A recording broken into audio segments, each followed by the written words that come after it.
খাবার টেবিলে যে বারবার বললাম খাওয়াই দাও খাওয়াই দাও, পার নিচ্ছে না কেন? সবার সামনে কি খাওয়া দাওয়া যায়?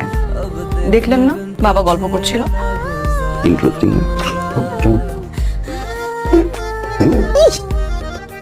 ভেরি ইন্টারেস্টিং ভাইয়া। Thank you. ভাইয়া আপনারা খাবার খাচ্ছিলেন তো, এই ফাঁকে আমি বাথরুম পরিষ্কার করতে আসছিলাম। আপনি যে ভাবিরে জমাই ধরছেন এটা কিন্তু আমি দেখি নাই।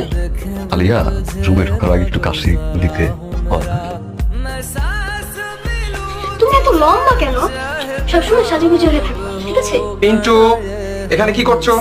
আঙ্কেল, ও আমার কানে ফুল দিয়ে দিয়েছে। যাও বাসায় যাও। ভাবি আসসালামু আলাইকুম। ভাই আসসালামু আলাইকুম। বললাম আপনি? আমি এই যে পিন্টুকে খুঁজতে খুঁজতে চলে এসেছি। ভাইয়া আমাদের পাশে ফ্ল্যাটে থাকেন। ঠিক ধরেছেন, অ্যাডভোকেট নগেন, পিন্টুর পিতা।